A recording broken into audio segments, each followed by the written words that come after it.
Next, we're going to be talking to Dr. Molly of Jade Chiropractic. She is an infant craniosacral therapist. She is also one of our ride or dies. And she just works magic with babies. If you're wondering why would I even consider bringing my baby to craniosacral therapy, she's going to cover all of that in her talk. But craniosacral therapy can address breastfeeding issues, sleep issues, digestive issues, all sorts of stuff.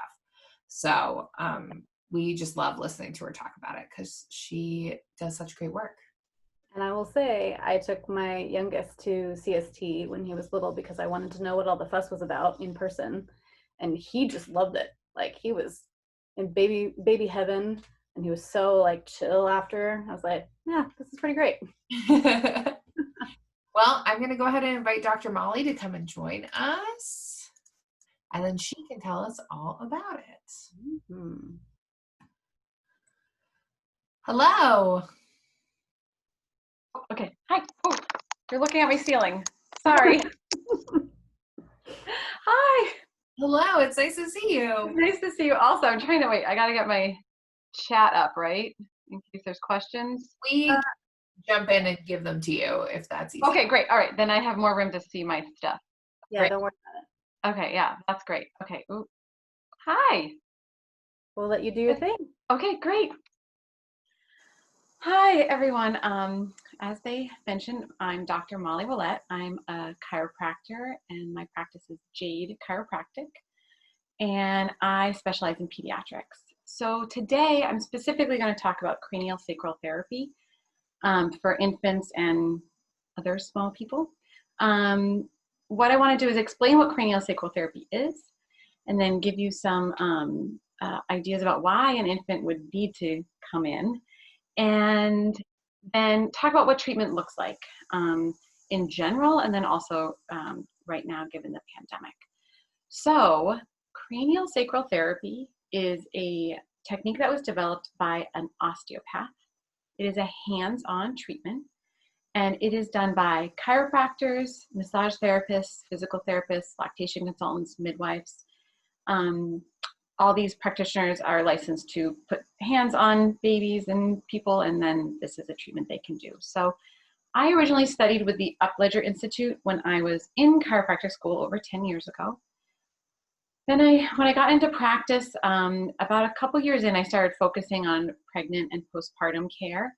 And that kind of led to the infant care because I was hearing, this was before I had children, so hearing about what it was like in pregnancy and birth, and hearing about some struggles at home with baby afterwards. And so it kind of led me down that path.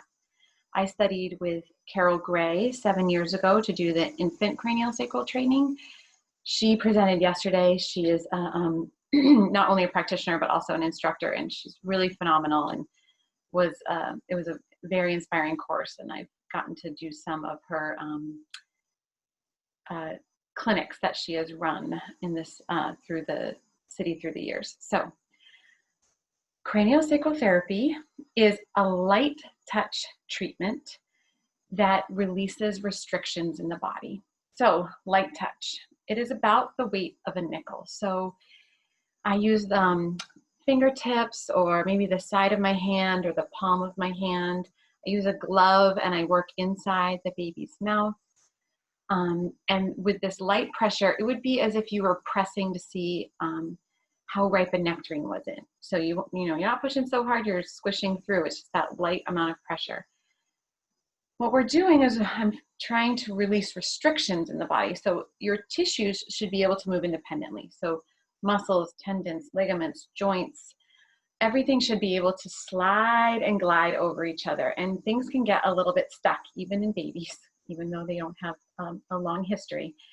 And that can cause some restrictions and reduce the capability for the baby to do what it needs to do. So what we're looking for are the bones in the cranium or the skull. Especially for babies, there's an overlapping process during vaginal birth, and hopefully everything comes back, nice and aligned, but maybe they're a little squished or a little uneven this way. And those are exaggerations, not, you won't see like a big step off.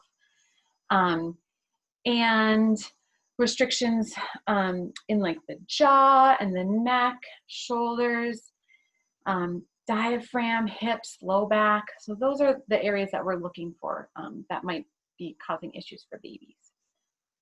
So what will this look like? How would you know that an infant or baby needed to have the treatment? So sometimes it comes from hanging out in one position in pregnancy for a while. And I think Sarah mentioned this in her talk that, you know, sometimes they have a favorite position. So they're kind of cozy and they've gotten kind of like in that groove where that's the way they want to be. And that has to be like unwound and released. In labor, hopefully their chin like tucks right in the center, but maybe they were a little to the side.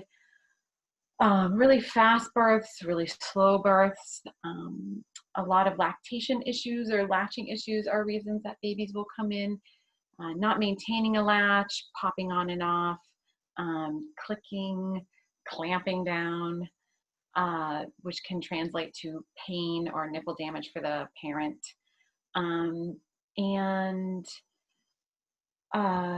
What I think we'll do is let's go through like I'm going to do a little example about a little baby. So I have a doll here. She pops up. Okay. So let's say, oh, look, she's doing one for us already. So let's say this little baby had their head a little bit like this. So contractions and lots of, her pacifier wouldn't be there. Lots of, compressive forces that happen during labor. So baby likes to have their head tipped like this and let's say turned a little bit. So when she's latched on the left breast, it's okay. But when she goes to the right breast, she's looking at the ceiling and can't latch. So then let's say, oh, well, I can only do football hold on one side and cross cradle on the other. That tells me that there is asymmetry. So what we would look for in this baby is what's happening here where their skull, their occiput, the back of their head is sitting on their neck. How is that going to be able to extend and open to do the extension they need for latch? So we'd work on this area. We'd feel the area right here where the top, your upper ribs start, they're way up here, and where the neck meets the upper back. And, is it really compressed here? Or is it stuck here so the baby can't tip their head that way because it just feels pinchy kind of? So we work through that area. And then maybe latch is also hard because their chin was really tucked. So we'll use a glove, go in, see about the tension in the jaw, like on the side of the cheek here. Work on the outside, the muscles that move the tongue. So we go underneath the tongue inside the mouth and the front of the chin here. Look through the diaphragm. Maybe their ribs are kind of twisted and it makes their diaphragm kind of tight. And so we want that to unwind to be able to move really well. So that's our little, and then hopefully her head's right in the middle. So hopefully that maybe put some of these concepts into a little more tangible visual representation. A couple other things that babies come in for, I think Olivia mentioned this, digestive issues. So sitting up, reflux, constipation, or just, having a lot of gas problems. And the other thing is a head preference. So that liking to have their head in one position, something that's really great to work on, because if they have one position they like to be in and it continues for a long period of time and they're hopefully sleeping longer stretches at night and they're having more periods of time in that position, they can get some flat spots called plagiocephaly. So we want to make sure they get their full range so then they don't have that rut basically that they like to hang out in. And then when kids get a little older, it's a lot of asymmetry with movement that I'll see, they're crawling on with foot planted in knee and maybe their pelvis is a little twisted. And it looks like I'm running a little bit close on time.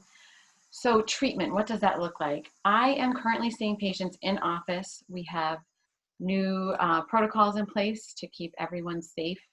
I really liked what Erin said. We are within my family practicing social distancing, so we are as safe as possible to be able to continue to work in office and be there for the hands-on care. So we would do a history, talk about what's going on, what are your goals, as Sarah mentioned, what are your goals? What does your family need? Not making you fit into any box or to have unrealistic expectations or make you think that you need to do what I want you to do.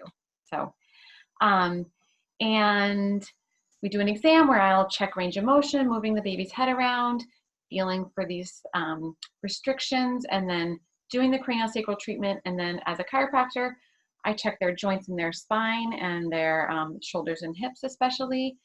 There's an area that needs to be adjusted. Baby adjustments are really small pressure on their different parts of their spine. I don't need to contort them into a crazy position.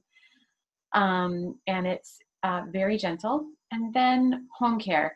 So things that you can do between visits that can be really helpful. So sometimes it's some gentle massage for the jaw, or helping you with some different ways to do tummy time to help with baby positioning. Yeah, and then talk about when you're going to come back. Currently, I have 2 locations. I work in North Portland and I have a satellite in Southeast. And currently, due to scheduling, we are only seeing people in North Portland. My husband is the other chiropractor. We have 2 kids and we're doing the swap of childcare and working. So we just have 1 location open right now. If anybody has any questions, I'm always happy to do a consult also. So if you're wondering how Craniosacral could help your situation, I'm happy to talk on the phone or email about that. So yeah. Hi, Sarah. Hi. We do actually have a question for you. Oh, thank you. Sue says, is there any research about if infant, young children craniosacral therapy can prevent issues when that person is older? Oh, no. I mean, not that I know of. It is very challenging to have hands-on high quality research because it is hard to make double-blind placebo research studies. The only thing I could speak to is more clinical experience, which is if I see a family with a baby and then, 2, 4, 5 years later, they have another baby, they bring that baby in usually before there's anything going on. And it is usually something that they'll notice with their own kids. So yeah, I wish we had really great research, because I was just talking to someone the other day, and what I would love is to be able to show really good research and go to NICUs. Ooh, and treat babies. And I mean, I just think there's just a lot I think it could really help with. So it's something that a lot of us struggle with, I think, like with lactation and medications and herbs and stuff. Like there's no ethical way to research.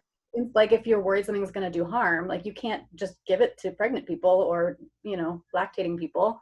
Yeah. It's really hard. Yeah, totally. And, that's craniosacral is such a light, meditative, it's very calming. So if you have someone who has that energy anyway, and then they're doing a placebo and they're putting their hands on somebody, like, how can you take away some of that, how do you make relaxing energy, and how that might be helpful? Yeah, totally. That's fascinating. I hadn't even thought about that. Yeah. I don't want to get on the capital P patriarchy soapbox, but also just the money to do the research isn't there because there's no patent. We can't patent it and bottle it up and sell it, right? Right. Yeah. Yep. Totally. Well, thank you so much for being here. I'm not seeing any other questions come in. Okay. But it was so lovely to see you and hear from you as always. Happy, stay cool, everyone. Right. Thank you. Here is Dr. Molly's info.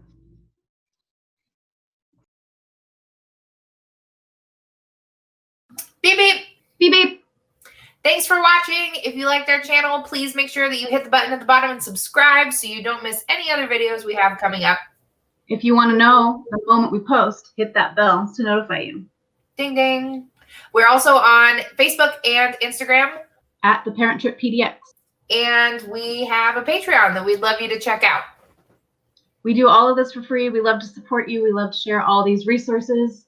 But it would help us out a lot if you came and gave us a little support so we can keep doing what we do. Thanks.